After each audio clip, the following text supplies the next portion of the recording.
Good morning, boys. Good morning. Oh, now, gentlemen, I have just delivered what I thought was a rather hearty greeting, and I would truly appreciate a similarly hearty greeting in return. Now, my name, as you all know, is Dr. Churchill Gibson Chamberlain, and you may call me Doctor. Now, shall we try this one more time?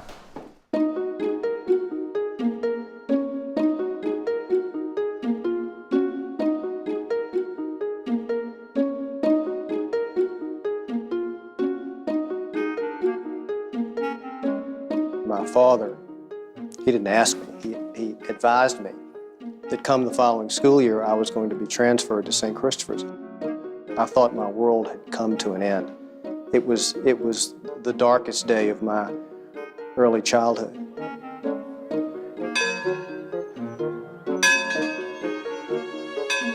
Within a week or two, I'd shed my cougar skin, put on a saint's garb. I lived in Windsor Farms. Aubrey lived in Westmoreland Place. Bobby Mark lived about 3 doors from Aubrey. He lived on Park Avenue, 1800 Block Park, and I lived at 1800 Block of Monument. And Todd would pick me up, and then Andy Christian, who lived 3 doors from me. We would pick up Henry Stern and Marty Tallhammer, and they sat in the rumble seat. And we were all very close friends. We rode our bikes to St. Christopher's School. You can believe it, riding from Windsor Farms or Westmoreland Place down Carey Street Road, 3 abreast at 8 in the morning. And of course, they were crazy about each other. The boys were crazy about each other. Everybody had a real esprit de corps. Since its first session in 1911, St. Christopher's School has been dedicated to educating and developing the whole boy.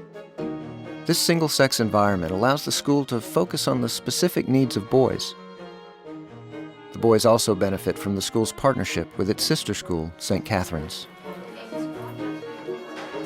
It's quite fascinating because, you know, in some ways we're 2 completely different schools, and then in some ways, you know, we're very much one school.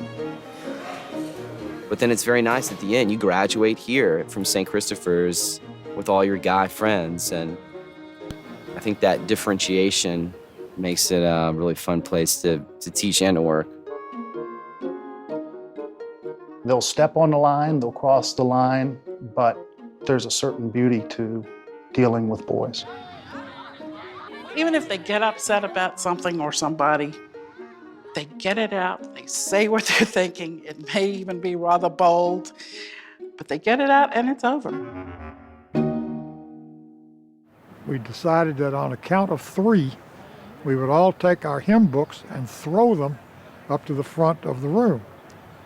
1, 2, 3, and 1 hymn book went flying to the front. That'll be 5. That's 5 demerits, and 5 demerits got you back here on Saturday, and you have to walk, I think, a mile for every demerit you had. Charlie Reed just said sort of quietly that he didn't understand why some of the teachers didn't seem to really like him very much. And one of his friends said, "Well, Charlie, I imagine they remember when you said you were going to burn the school down." You do everything you can till they're about 12, and after that, you just love them because they're going to do some crazy things, and I've seen as many crazy things as most people, I think.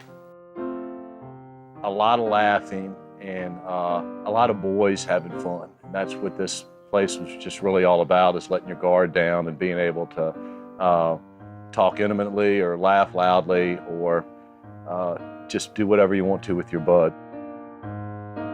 When you have a group of what I think our graduating class is 73, you know everything about everyone. I mean, that's good and that's bad, but you really know, you can tell when someone's having a hard time, you can tell when someone's not doing the right thing. We were a class of only 55 people, and of those, you know, there were little groups within that, and I'm part of the one of the little groups, the sort of the intellectuals, I guess we were. But those bonds are much stronger than my college bonds. because, you know, you spend so much more time together and you share so much together. My dad graduated in 1971. One time he told me that usually people, their best friends later in life are from college. But he said that at St. Christopher's it's more than other places. The friends at high school stick with you. There's never been a question in my mind how much I've appreciated the community here. Just being at a school that's been around since 1911, I mean, there's a lot of years behind you. We saw Russell Bowles, he's like a really, really good runner who came here, and just seeing kind of the continuation, the fact that people are like produced by this school and that they live like St. Christopher's men all the way through their lives.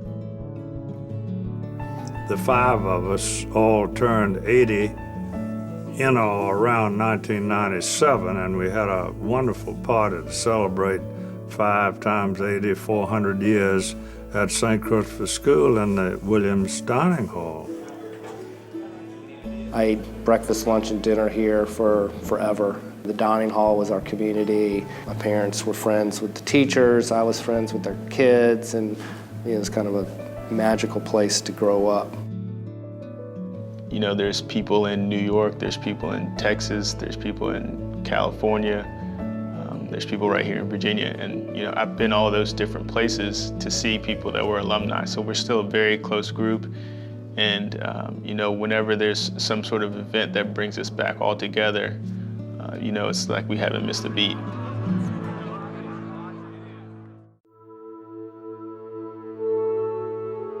Well, what I loved about school in the early days was the fact that all those white buildings sat in the midst of all those pines. There weren't many real fine structures. I mean, that chapel over here used to be the main gymnasium, and that was for the whole school. Frame buildings and paint falling off of them, and the inside was pretty dingy too. But they had good teachers and we got a good education. When Warren Elmer came here as the headmaster in 1964, one of the first things he started to do was to beautify the campus. He felt that the school needed to look beautiful. We had beautiful nature all around us, but that was what he was really strong on.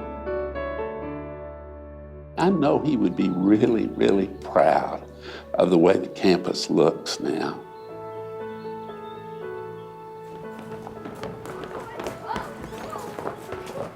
Come on, boys, the photographer's here. Now mind the camera, John.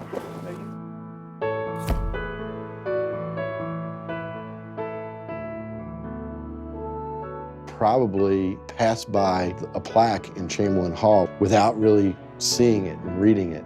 And it says, I guess probably very appropriate in the age, he being dead, yet speaketh. Dr. Chamberlain took a great risk to start the school and was not a personally wealthy individual and completely dedicated his life and his financial well-being to the future of the school.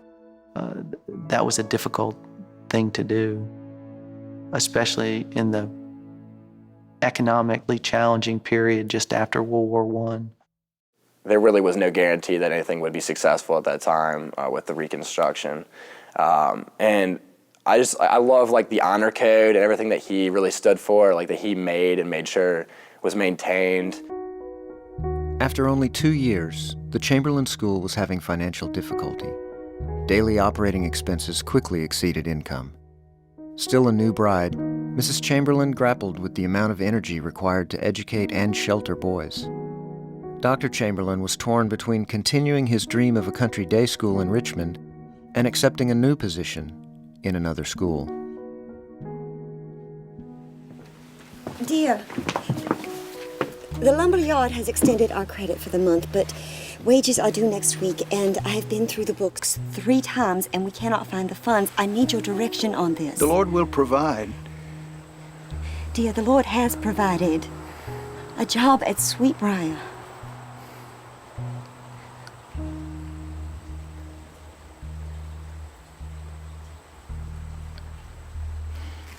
we shall go to Sweetbriar.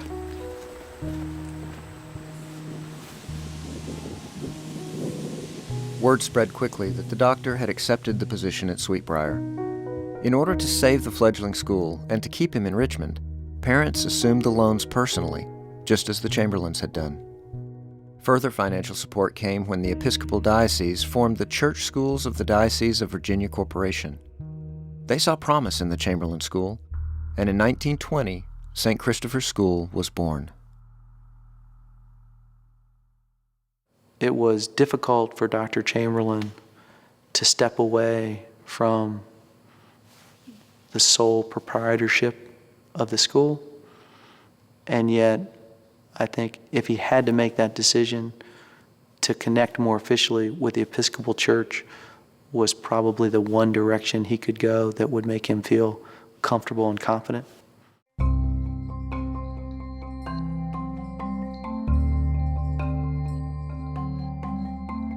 Back in '61, we lived in dorms with the kids, 14 boys upstairs and 2 masters downstairs. And we had to keep track of them and keep them going. I was in house number 1, and there were 4 rooms upstairs, 3 boys in each room, 2 baths. I remember that quite well. Downstairs were 4 single teachers. St. Christopher's had a lot of single teachers. So I think it's a really challenging time for a boarding school that age. But I don't think I want to have been the administration responsible for 50 guys who were in their teens 24/7. So many of the teachers here, so many were bachelors. And the boarding department, that was their family. Those boarders, they were really strong in establishing the literary magazine. They were very, very strong in doing the set work for the theater because they were seeking things to do, for one thing. At night, they had study halls and up in Chamberlain Hall, and the professors were up there, and you had to study the whole time. You couldn't sleep or anything like that because the professor was up there looking at you.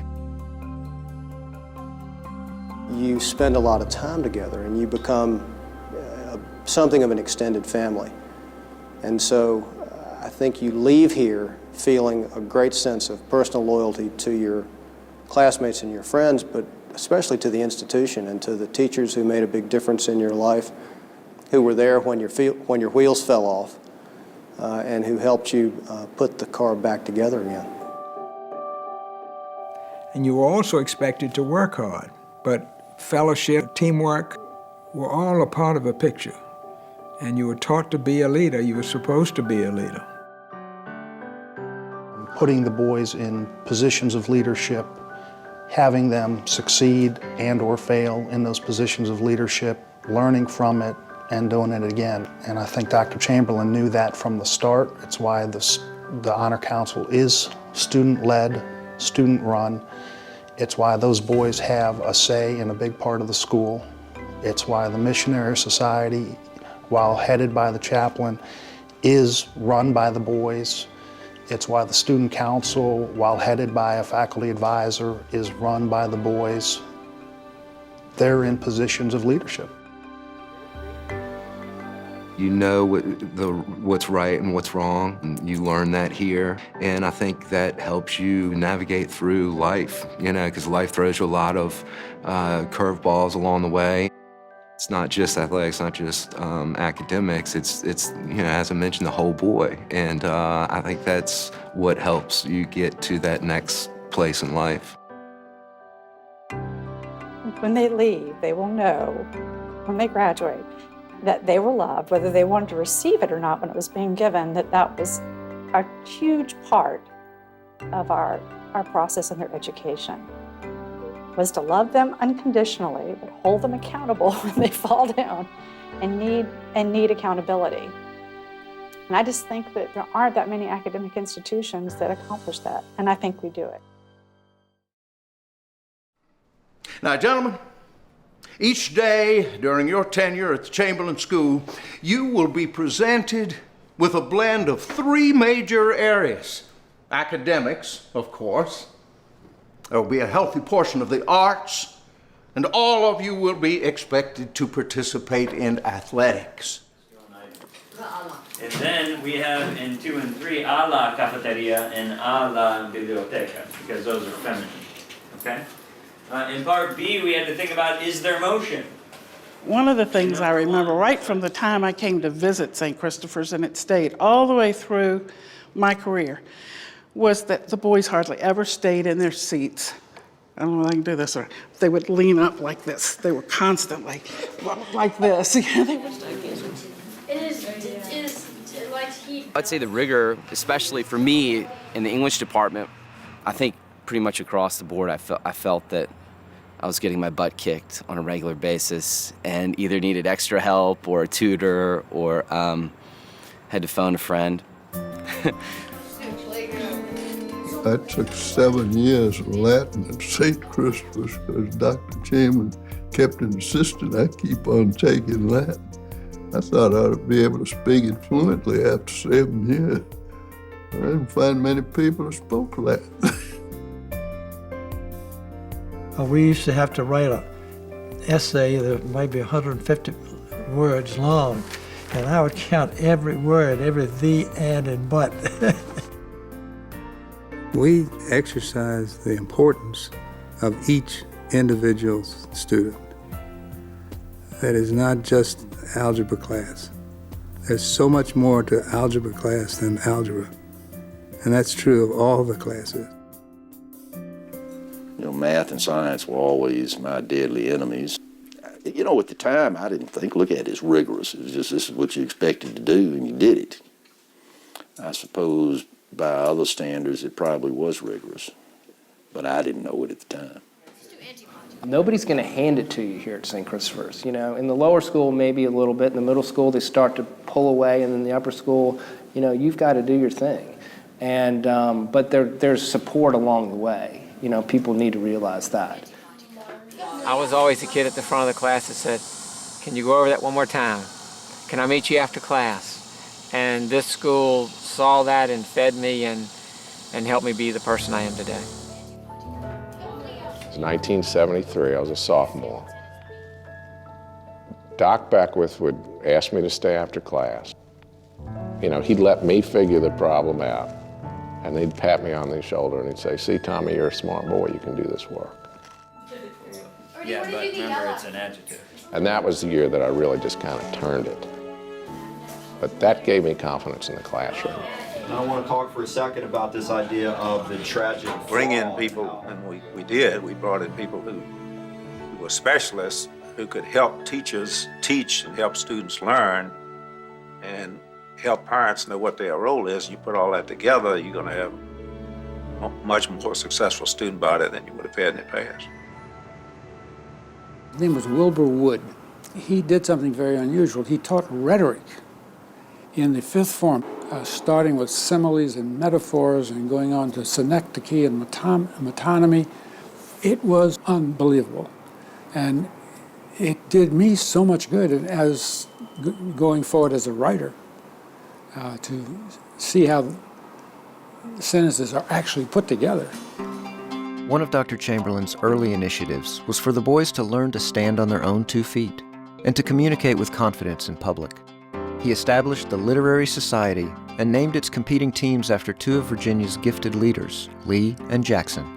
The Literary Society has evolved over the century and remains active today as the Chamberlain Reds and Grays.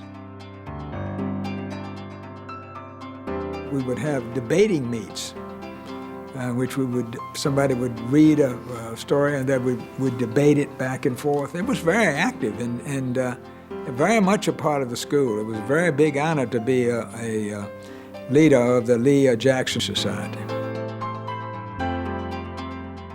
I'm amazed at how smart the young kids are and what they do after they leave St. Christopher's, where they go to college, what they do afterwards.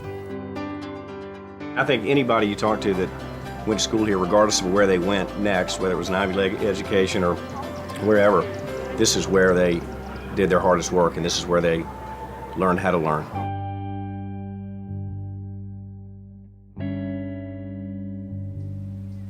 This Luck Leadership Center is about the future.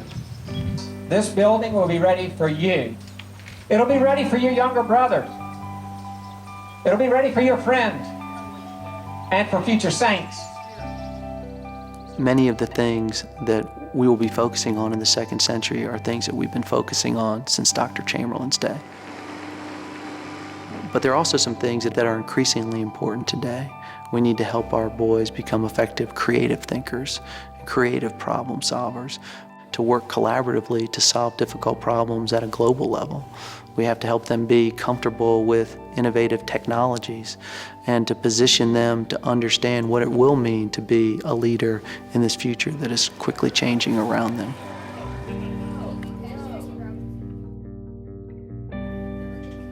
Every now and then, there's a boy who you become friends. You don't plan it. You don't understand why this boy and not that boy. I don't know whether you noticed it as you were watching the film. When it works, of course, then you have an inside opportunity to develop their character and deal with integrity and the issues that they're facing. That's how my love of the water really came to be, is that I got to go out. I love fishing, and that was one of the ways that I connected to a few teachers as well, is that, you know, I said, hey, you know, the shad are running, and I'm gonna go see if so we can catch a few. And they said, you know, just casual conversation. And you know, after a while, you not only that you see them as a teacher, but they go fishing with you and hunt, do whatever you want to do in the outdoors. The case with my sons, the school helped them discover what they could do and the joy that they could have in meeting their full potential, and helped to bring that out.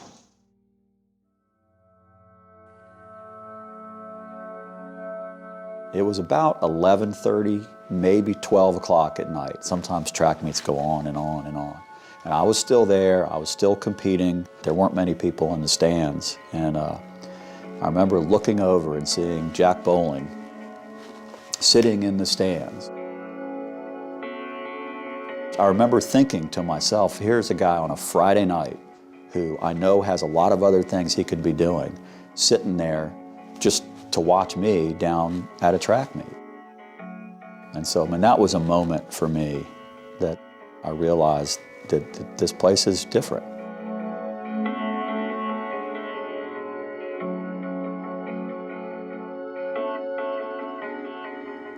The soul of this place, if you will, is the faculty. There's absolutely no question that it's not a job. It is a calling. And these people know that. That's why they're here. Fenêtres, comparativement, les fenêtres beaucoup. You're just a teenager, doing what teenagers do. Donc, en groupe de deux. But this school has a way of teaching you and encouraging you to learn without you really realize what's being done to you. One of whom was Jim Isbell. He was bizarre, and we teased him unmercifully. Flooded toilets, rolled paper down the hallway. Occasionally he would get angry, but for the most part he understood. But I learned a lot from him.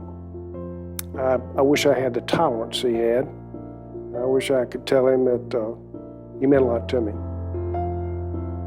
I think back on that, and I come here and I see these portraits around, and I'm reminded of just how special so many of those guys were. Very blessed to have had the relationships that I did with so many of the people who were giving their hearts and souls to us while I was here. Many of the teachers were almost father figures to me as I went to school. And that made a big difference. And it obviously made a big difference to my mother because she had a lot of support. And when I began to worry about my academics a little bit, he was the first guy that gave me counsel and called me over to his office several times to make sure that everything was being done correctly and I was feeling comfortable. And, you just can't buy a relationship like that. So I look back at people that made a big difference for me, You know, Mr. Herzog and Dick Kemper and people at St. Christopher's who, to this day, you learn so much from them, you take it forward with you. There are so many faculty members that over time really kind of shaped the experience. Jim Boyd being my, a great mathematician and my statistics teacher, AP Stats teacher in my senior year. You know, he was one of those guys that, he's a true gentleman at heart, and he's a true academic. A lot of the young members of our faculty will be here for decades, long after I'm gone. And I don't have any doubt about that. That's one of the things that'll make us as strong in the second century as we've been in the first. To this day, I'll still take a step onto the grass and I can hear George's voice, "Get off of the grass!" But George is he's a very wise man. He's a very fair man. And it was a great honor to be here as a student and sit in that chapel when they announced when he was going to be the head of the school. John Page Williams was, just a sort of a deity as the head of church schools. And they loved Dr. Bug. Dr. Bug was a hero. They just worshiped Dr. Bug, and I love Dr. Bug too. I had the pleasure for a couple of years of leading a wonderful group of people who tried to find who in the world would take George's place. And I'll take credit for Stilwell.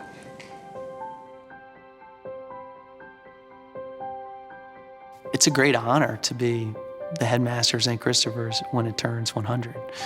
It's also a great responsibility. It reminds me, it reminds everyone here that we are the keepers of a mission and a tradition that Dr. Chamberlain started. We now have the responsibility to launch the second century in as exciting a way as he launched the first. Some of them had to do it. So we were talking about the war. I expected to be here a couple of years maybe, and then maybe a couple more. And that'll be 40, I think, next year. Then the bed fell, and so I was kind of just like... I love teaching anybody who wants to learn. If they'll work and have an open mind, I love working with them. I also teach in a way that requires that I learn. What we're going to get. Willard is never really sure what he's going to get. I think that's a great expression of that. Zach? They're not just a teacher in class. They're not a friend, but they talk to you personally rather than at a bigger classroom where they would talk to the class as a whole. Contributed to the student who needs the firm hand on the shoulder, and yet a very understanding firm hand, needs to reach out and know that there is potential and that he has potential, even though he doesn't think he has. Like you could have a card with like a Post-it note on it, and you could flip. All of a sudden, you realize that you got a young man who's interested in something, and you didn't realize it, and he's never shared it. His parents have never shared it. No one else has really told you, and all of a sudden, you realize not only is it an interest of his, but it's one that you are interested in.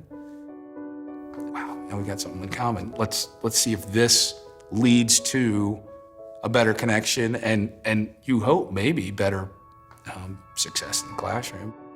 We don't get very many huge $1 million bonuses because we had a big year trading stocks. We get a lot of little things, but to see the face of somebody do something that didn't think they could is wonderful.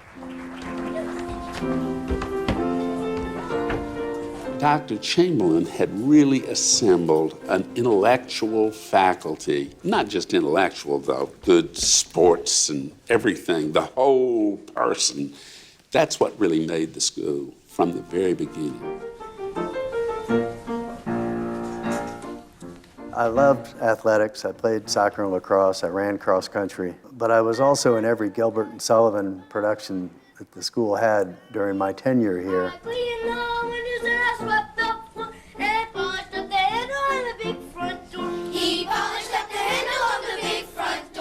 This past fall, I went to Little Shop of Horrors. It was phenomenal, absolutely phenomenal. And then they asked everyone in chapel and said, who went to the play? Everybody stood up. Not a single person that didn't go. I think as people explored different interests and got the opportunity to leave the school, whether it was traveling or study somewhere else or just meet other people. Warren Elmer was a very strong advocate of the arts. And there was a wonderful emphasis on the arts. Joe Knox, who I still adore to this day, headed up that whole theatrical side of, or opportunity for St. Christopher's.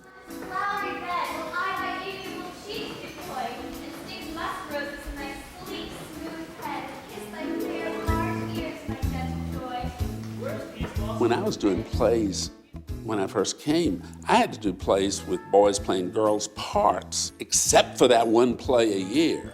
They wanted to do this because boys like to perform. They like to put on costumes. That's why they go to VMI. You know, on your left is a great musician, and on your right, you know, maybe a successful doctor. And you know, of course, you don't know that in high school, but at least you're around when their perception's developing and starting to see their views on the world.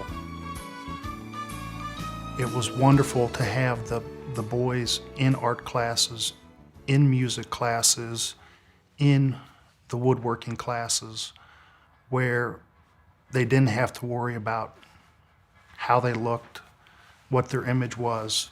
They could just be artists at that moment, musicians at that moment, and there was a certain freedom in being a single-sex school with the arts.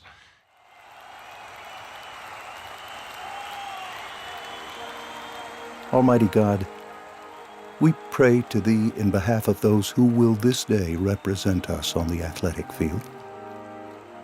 We do not ask for them victory, but that they may deserve to be victorious.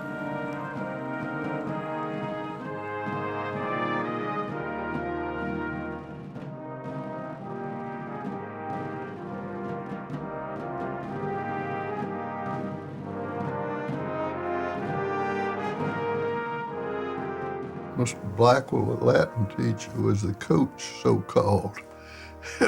He'd get us lined up. We were just little squirts, you know. He'd get us lined up, and we'd snap the ball and run a so-called play, and then we'd all start wrestling with the opponents and do that for 5 minutes, and then he'd line us up again. He didn't know more about football than we did. Those days, there were only 4 different sports at St. Christopher's. There was football, basketball, baseball, and track. The 1937 or the 38 team, I'm not sure which one it was a very good team. It was undefeated, untied, and unscored on until the last game. When we played VES, they scored a touchdown, but we beat the heck out of them otherwise. I mean, nobody cares if you're going to write or do all those things. Faculty cares, but it's sports. So I did make the baseball team by the skin of my teeth. So many of the daddies, for instance, would come on their way home from work and stop and watch the boys practice, so that St. Christopher's Road would be lined with the cars at the late afternoon where the daddies and mothers were watching the boys. We did win the city championship, and we beat the Benedictine team twice that had 2 guys that turned pro that summer. And a lot that would say that Woodbury was our biggest rival, but beating TJ was right here in Richmond. That meant a whole lot. And we did take care of TJ pretty regularly. One of the greatest assets a school can have is a worthy rival. It's someone to test yourself against. And beat them, wonderful. Lose to them, fight back. The emotion that occurs when our guys are competing against collegiate is a level of emotion you don't see in any other of their sports activities. Bragging rights. You know, that rivalry was almost like, you know, you're almost not friends with because the rivalry was so strong, and they were Cougars, you know, and they went to collegiate, and for some reason it was just, you couldn't break that rivalry. The traditional things like sportsmanship, are our guys today acting and playing in a way that whether it's Mr. Ackerman or Mr. Brinzer or Mr. Jacobs or Dr. Chamberlain would approve of. When you put on a Saints uniform, it's supposed to mean something.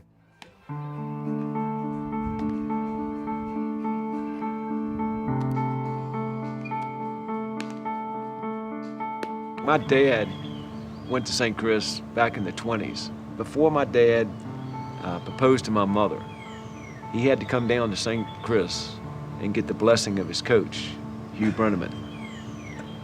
And that's a true story.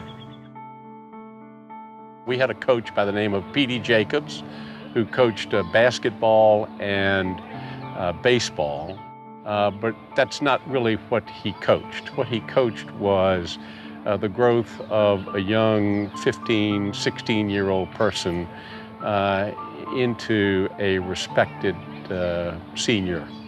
And he worked at it all the time. We never knew that that's what he was doing.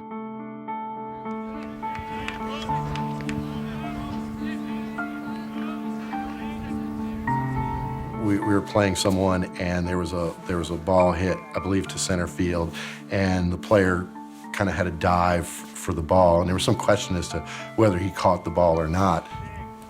Mr. Jacobs came out and said, "Let's just ask the boy." And the boy came in. He said, "I want you to give an honest answer. Did you catch the ball or not?" And the boy said, "No." As a coach who's very competitive, to think that in the heat of the moment that he thought that there's something far more important than this play.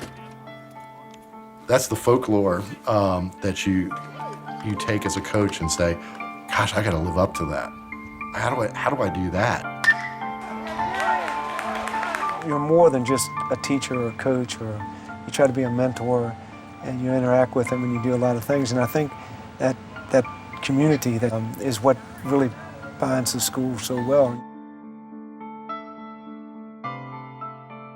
But I didn't weigh but 105, and I was 15 years old, and man, I couldn't have made any team in the world. And I remember the happiest day of my life, and my brothers too,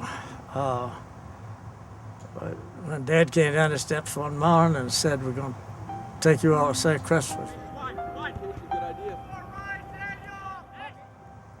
That was something, and we loved it. Just loved it. He was by far one of our weakest players. And in a critical game, on a rainy Thursday afternoon, at the end of the game, who scores the goal but this young man? The excitement and watching all of his teammates rush onto the field and mob him. You know, I'm sure he will never forget it, but I think what the kids may not realize is when kids experience those kinds of moments, we don't forget it.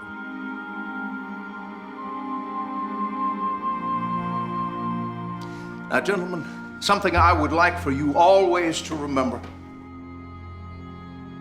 We can't all be scholars, but we can all be gentlemen.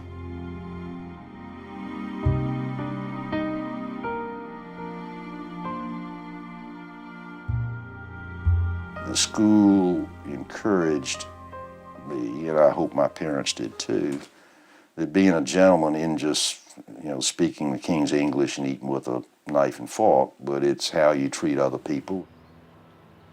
The honor system carries outside of the school. And so you're always held to the standard to be honorable in anything you do outside of school, because you're always representing yourself and representing the school. The honor systems in those days was a very, very holy institution. It's like religion.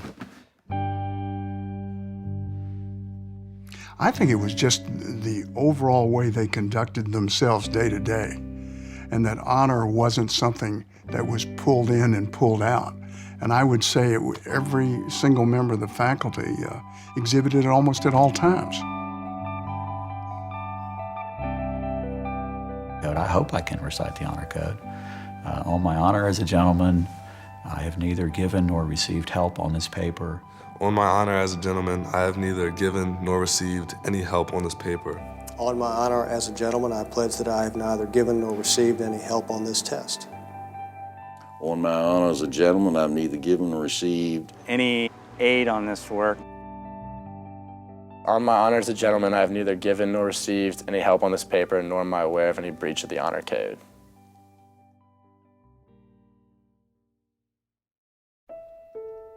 Dr. Chamberlain also established the Missionary Society to offer an intentional approach to serving the broader community.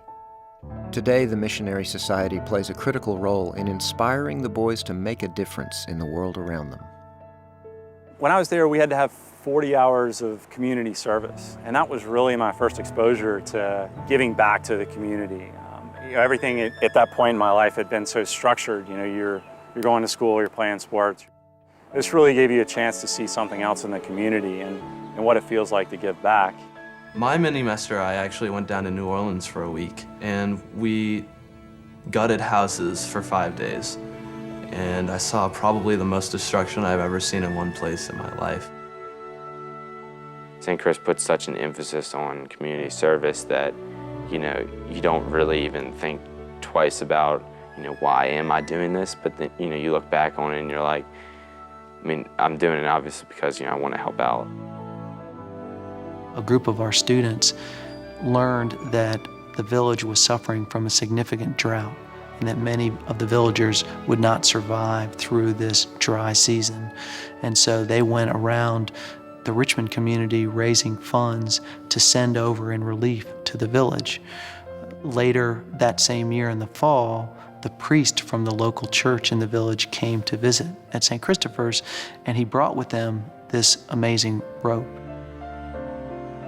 And as we laid this rope out in the chapel, he described to the students that each piece of fabric hanging from the rope actually represented one child in the village whose life was saved by the funds that the boys had raised.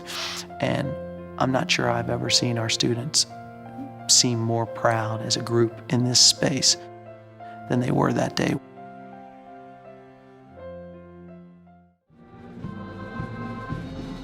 A special group of alumni who sacrificed their lives in service to our country and whose names can be found inscribed on our special memorial. I got my wings and learned to fly a B-24, and they sent me overseas, and I had 35 missions over Germany.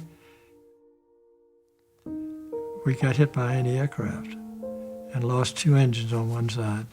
I told my crew, you can bail out if you want to, but it looks sort of flat around here. I think I'll try to put it down. So that none of them bailed out, and then luckily, we just happened to run across an old German airstrip, and we happened to put the plane down there. People like Billy Hill and Andy Christian and, the real war heroes. There are a whole lot of them in here. There are 29 people in here that did more than their share of the war. He enlisted like I did, but he was taken in and got his wings in December of '43, before I graduated. He left and went to England right after that, and was shot down less than 2 months later. But a lot of them were. There have been a small number of alumni who actually made decisions to join the military after 9/11, became Marines, have served in Afghanistan and Iraq. Anyone who's making that kind of a decision in the aftermath of 9/11 and in the midst of the military conflicts in the Middle East are taking their level of commitment to a whole different strata.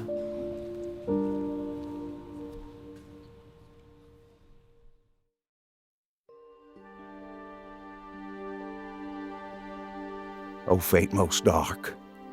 But who can know the end?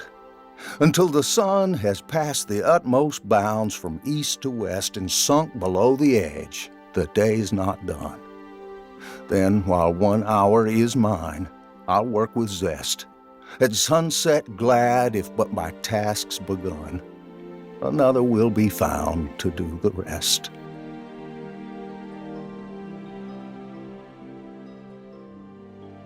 The boys left for spring vacation in April of 1939 and returned to the news that their beloved headmaster had died. He had succumbed after a long respiratory illness.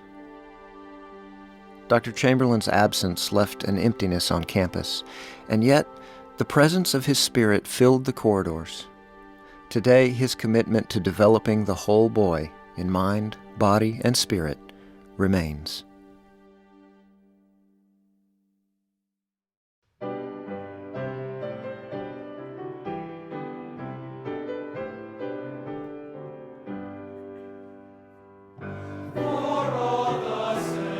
I can still smell, I can still feel the cold seats of the pews because it was early in the morning, you know, it was at 8 o'clock. Every time I hear Hail Thee Festival Day or St. Christopher's song, I always just makes me think, how lucky was I?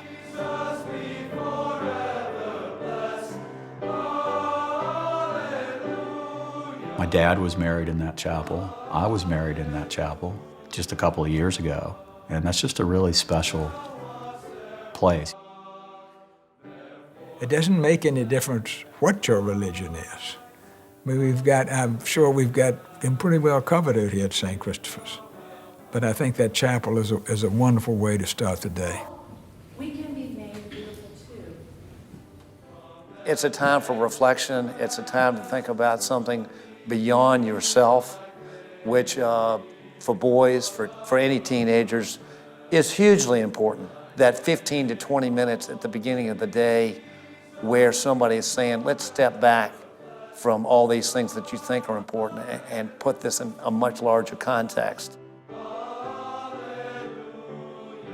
To be able to reset every single day with time together in the chapel, with every professor, with all of your classmates, that's really, really special.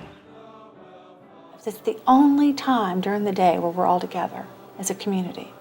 At 8:20, 8:25, we scatter like ants to different classes and activities, but for that moment, we're all one.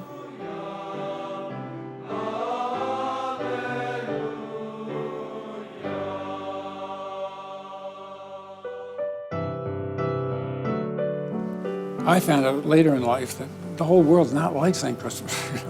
They don't think in terms of honor.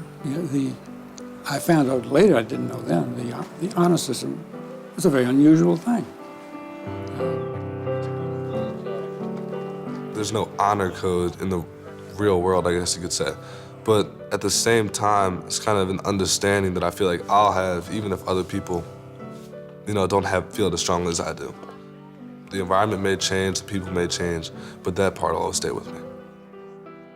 I won't remember their grades. I won't remember who won what prize. I'll just remember what kind of human beings they are. Raising good boys into good men.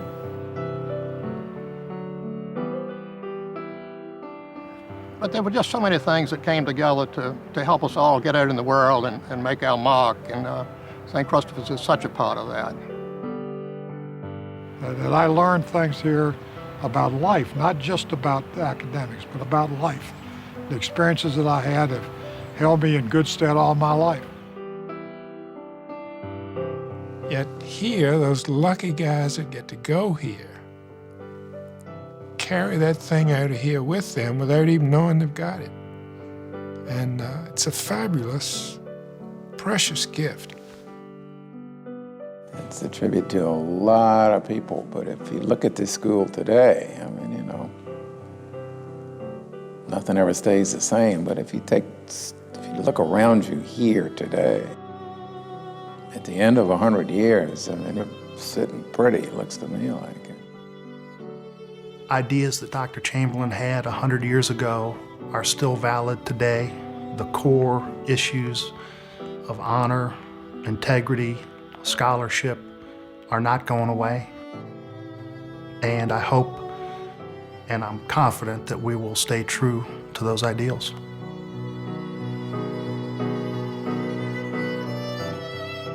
Dr. Chamberlain's presence is still a big part of this place on a daily basis. The things that meant so much to him continue to drive the things that we do every day. And I personally feel a responsibility every single day to do the things in the very best way I can do them to make sure that this school is the kind of school that would make Dr. Chamberlain proud.